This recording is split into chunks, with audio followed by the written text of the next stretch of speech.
அதிர்ஷ்டம் தரும் யோகம் சேனலை சப்ஸ்கிரைப் பண்ணுங்க. அப்படியே பக்கத்துல உள்ள பெல் ஐகானை கிளிக் பண்ணுங்க. வணக்கம்.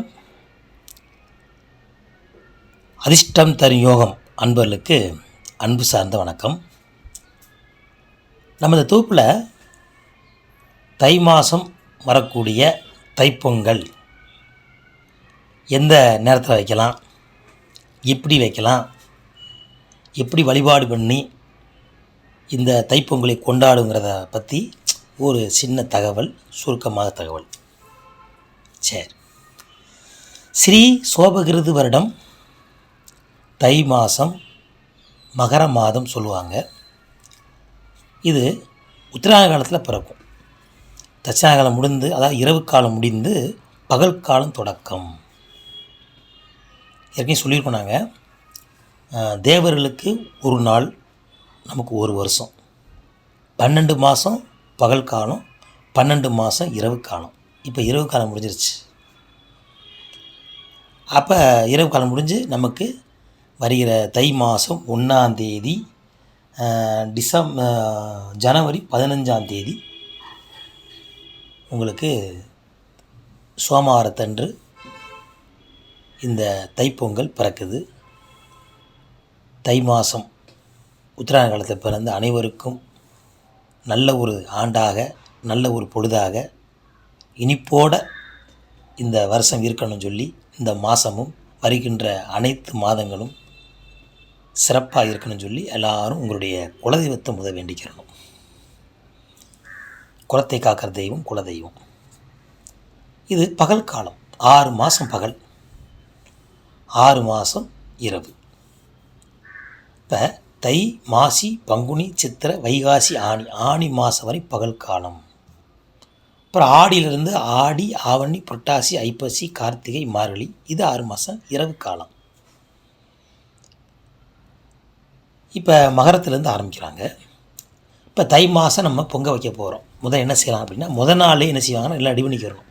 ஏன்னா நம்ம முதல் நாள் எப்பயுமே ஒரு முன்னேற்பாடு, வீட்டில் நல்ல வீடு சுத்தம் பண்ணி, இந்த காலத்தில் போகி பண்டிகை மாதிரி கொண்டாடுவாங்க. இப்போ கொஞ்சம் காலம் மறந்துட்டாங்க, மறக்க வச்சுட்டாங்க. அந்த போகி பண்டிகை செய்வாங்கன்னா பழையில தான் துணியெல்லாம் போட்டு, பழைய பொருள்களை அப்புறம் போட்டு கொளுத்தி எரிப்பாங்க. இந்த பனிக்காலம் இது மார்கழி மாதம் மச்ச புழக்கம், தை மாதம் தரைய புழக்கம் சொல்லுவாங்க. அந்த பனி அந்தளவுக்கு இருக்கும். அப்போ என்ன செய்யணும், நல்லா இந்த பழைய பொருளை போட்டு எரிக்கிறது, வைக்கிறதெல்லாம் ஒரு காலத்தில் நடந்தது. இப்போ எல்லாம் கிடையாது. அப்போ நம்ம என்ன செய்யலாம்னா, பழைய பொருள் ஞாயிற்றுக்கிழமை கழிச்சிடணும். வீட்டில் உடஞ்ச கண்ணாடி, கிழிஞ்ச துணிகள், கிழிஞ்ச புடவைகள், வீட்டில் ஏதாவது சின்ன சின்ன ரிப்பேர் அந்த பார்த்து அதை கொஞ்சம் முந்தைய வருஷம் வெள்ளை அடித்த காலம் போய் இப்போ பூரா டிஸ்டம்பர் பெயிண்ட் வந்துருச்சு. 5 வருஷத்துக்கு ஆட்டிட்டு அனுப்புவோம்யா, ஒட்டி அடித்தா 50,000 செலவாது சாமி அப்படின்னு சொல்லி, இப்போ முந்தைய காலத்தில் ஒரு 10 ரூபா 20 ரூபா கொடுத்தா சுண்ணாம்பு அடிச்சுட்டு போயிடுவாங்க. இப்போ மாடி கட்டி நம்ம எல்லாம் டைல்ஸு அப்படி போயிட்டோம். அதனால் ஒன்றும் பிரச்சனை, நல்லாயிருக்கும். ஏதோ ஆண்டை ஊற்றதில்லை. அப்போ என்ன செய்யணும்னா, எல்லோரும் உங்களுடைய வீடை சுத்தமாக வச்சு, நல்லா பன்னீர், கோமியங்கிட்ட பன்னீர் துடைச்சிக்கலாம், துடைச்சி விட்டு இல்லை மஞ்சள் பொடி துடைச்சிக்கலாம். நல்லா மாங்குளை கட்டுங்க. கண்ணுப்புள்ள செடி வைப்பாங்க. இந்த கண்ணுப்புள்ள, மாங்குளை, வேப்பெல்லாம் வச்சு ஒரு கொத்து கட்டுங்க. உங்களுக்கு வண்டி வாகனம் சுத்தம் பண்ணி துடைச்சி அதுலேயும் கட்டிக்கிடலாம். அது ரொம்ப சிறப்பு. அது கட்டி நீங்கள் முதல் நாள் நல்ல வீடாக சுத்தம் பண்ணி மாக்கோலம், அது மாக்கோலம் ரொம்ப ரொம்ப சிறப்பு. பச்சரிசி மாக்கோலம் சொல்லுவாங்க. மாக்கோலம் விட்டு, முந்தைய காலத்தில் புதிய இந்த மஞ்சட்டிலஸ் தான் பொங்கல் வைப்பாங்க. இப்போ எல்லாம் யார் மஞ்சட்டி வாங்கி முழுகிட்டு இருக்கா? வீட்டில் பூரா ஸ்டவ்வுன்னு ஆகிப்போச்சு, கேஸ் ஆகிப்போச்சு, கரண்ட் அடுப்பு ஆகிப்போச்சு.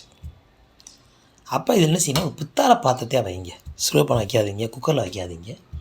ஒரு பித்தாளை நீங்கள் கொண்டு வந்து எப்படியும் சீதனம் கொடுத்துருப்பாங்க. வருஷத்துக்கு ஒரு நாளாவது இந்த தை மாதமாவது உங்களுடைய பித்தாளை பாத்திரத்தை எடுத்து நல்லா சுத்தம் பண்ணி, அதுக்கு 4 சந்தனம் வச்சு, அந்த வீட்டுக்கு உள்ள பெரும்பாலும் இப்போ நம்ம குடியிருக்கிறனால வீட்டில் வெளியே வைக்கிற சாத்தியம் இல்லை, கிராமத்தில் பண்ணுவாங்க. முடிஞ்ச அளவுக்கு சூரிய ஒளி பண்ணுற மாதிரி பண்ணிங்கன்னா ரொம்ப சிறப்பு. இல்லைங்க அதெல்லாம் பண்ணுற வாய்ப்பு இல்லை, நீங்கள் பொங்கல் வச்சு சூரியன் கூட ஒரு ஸ்டூல் கூட போட்டு வச்சு அந்த சூரிய நமஸ்காரம் பண்ணுற மாதிரி அங்கே வச்சு சந்தனம் வச்சு தீபாரம் காமிச்சிங்கன்னா அது ரொம்ப ரொம்ப சிறப்பு. என்ன அப்படின்னா, சூரியன் இது 6 to 8, அதிகாலை 6 to 8 டைம் அந்த சூரியன் உதயம். அந்த மாதம் பூராமே 6 to 8 நமக்கு ஒரு மாதம் அவங்க தேவை 2 மணி பொழுது. சரி, அப்போ இந்த பொங்கல் எப்படி வைக்கலாம்? நிறைய பேர் பொங்கல் வைப்பாங்க. பொதுவாக கோயில் எப்படி பொங்கல் வைப்பாங்க பார்த்தீங்களா? கோயில் எப்படி பொங்கல் வைப்பாங்கன்னா, அந்த பானையில் முதல்ல என்ன செய்வாங்க, நெய் விடுவாங்க. நெய்வேத்தியம் பண்ணக்கூடியதா நெய் விடுவாங்க. ஏற்கனவே அரிசி அலைஞ்ச தண்ணீர் பற்றிலாம் அந்த தண்ணியில் தான் பொங்கல் வைப்பாங்க. ஏன்னா அந்த அரிசி கஞ்சி தண்ணி அவ்வளோ சத்து இருக்குங்க. நம்ம சாதாரண அரிசி கஞ்சி தண்ணியை ஊற்றிடுறோம், ஆனால் அரிசி கஞ்சி தண்ணியில் அவ்வளோ சத்து இருக்குது. அதை நைட்டாக நீங்கள் வெதுவெதுப்பாக சுட வச்சு சாப்பிட்டிங்கன்னா உடல் சம்பந்தப்பட்ட வியாதி அத்தனை விலகுங்க. பச்சரிசி சார்ந்த தண்ணியில் நீங்கள் அலம்பி அதை லைட்டாக வெதுவெதுப்பாக இருக்கணும், ரொம்ப சுடக்கூடாது. அதை சாப்பிட்டோம்னா பெண்களுக்கு உண்டான மறைமுக சம்பந்தப்பட்ட பிரச்சனைகள் நல்ல ஒரு புஷ்டி கிடைக்கும். அந்த மாதிரி நீங்கள் அதை நீங்கள் சாப்பிட்டுக்கலாம். அதனால தான் என்ன செய்கிறாங்கன்னா, பொங்கலுக்கு மட்டும் அரிசி கரைஞ்சி தண்ணி வைக்கிறாங்க. இல்லைன்னு தெரிஞ்சுக்கிறணும், ஏன் வைக்கிறாங்கன்னு சொல்லக்கூடாது, கேட்கணும். நம்ம பாட்டியிட்ட கேட்கணும். அவங்க வச்சாங்கன்னா அப்படி வைக்கணும் அப்படின்னு சொல்லுவாங்க பெரும்பாலும். அப்போ சத்து இருக்கணும் இதில், சக்கரை பொங்கலில். அப்போ அரிசியை நல்லா களைஞ்சி அதில் விட்டு அது பொங்கி வந்த பிறகு உங்கள் குலதெய்வத்தை நினச்சி, உங்களுடைய இஷ்ட தெய்வத்தை நினச்சி, அஷ்டலட்சுமி நினச்சி அதை இந்த 3 முறை வலது பக்கம் இடது பக்கம் சொல்லி போடுவாங்க. பால் பொங்கட்டும், பசு பொங்கட்டும், எங்கள் வீட்டில் அனைத்து செல்வம் பொங்கட்டும், இன்னைக்கு மகிழ்ச்சி பொங்கட்டும், தைப்பொங்கல் மகளே வருகன்னு சொல்லி அதை பொங்கல் அந்த அரிசியை போடுவாங்க. இதில் இந்த கோயிலில் வைக்கிற பொங்கல் இந்த பாசிப்பருப்பு சேர்க்க மாட்டாங்க. ஏன்னா பாசிப்பருப்பு சேர்த்தோம்னா சீக்கிரம் அது இதாகிடும். ஆனால் வெறும் அரிசியை பண்ணலாம், தப்பு இல்லை. பாசிப்பருப்பு வைக்கணும்னா கற்றுக்கலாம், ஒன்றும் பிரச்சனை இல்லை. ஆனால் வைக்காமல் இருந்தால் பொங்கல் 2 நாளைக்கு கூட கடாமல் இருக்கும். ஏன்னா பாசிப்பருப்பு அன்றைக்கி சாப்பிட்றணும் நீங்கள். அப்படி அரிசியை போட்டு இந்த வெல்லத்தை என்ன செய்யுங்கன்னா காய்ச்சிருங்க, அது தட்டி போடாதீங்க. வெல்லத்தை நல்லா காய்ச்சி அதை துணியில் ஒரு நல்ல வெல்வெட் துணி, நம்ம இந்த காட்டன் துணியில் வச்சு நல்லா இருத்தி அந்த பாவை எடுத்து கடைசி நல்லா அதாவது மாவாக ஆயிரும். ஏன்னா அந்த பித்தளை பாத்திரத்துக்கு தான் சூடு தாங்கும். அதை நீங்கள் நல்லா வெல்லத்தை காய்ச்சி ஊற்றிட்டு நல்லா கிண்டி அதுக்கப்புறம் நீங்கள் அதுக்குண்டான முந்திரி பருப்பு, நெய், ஏலக்காய் அதெல்லாம் போட்டுக்கலாம். 1/2 கிலோ அரிசிக்கு 1 கிலோ வெல்லம், 1 கிலோ அரிசிக்கு 1/2 கிலோ வெல்லம். கூடிலாம் குறையக்கூடாது, ஒரு 1/4 கிலோ கூட்டிக்கலாம், குறைக்கக்கூடாது. நல்ல சிவப்பை வெல்லம் இல்லை கருப்பு வெல்லம் வாங்கி போட்டுக்குங்க. முடிஞ்ச கருப்பட்டி போடலாம், கருப்பட்டி பொங்கல் சிறப்பாக இருக்கும்.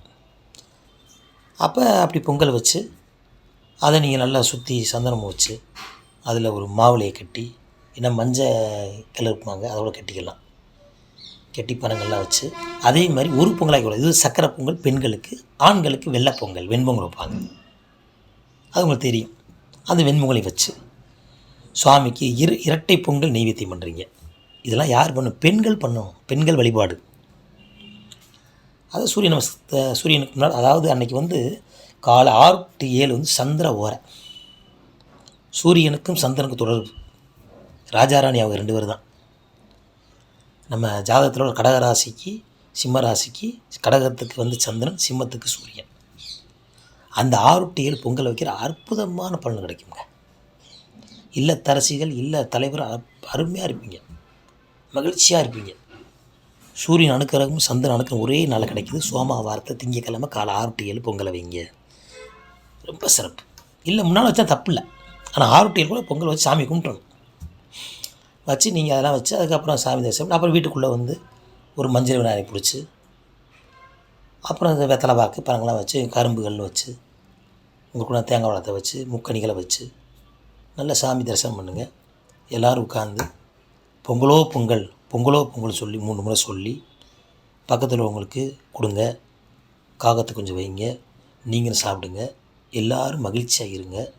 நம்ம உறவில் இனிப்போடு பரிமாறிக்கொள்ளுங்கள்.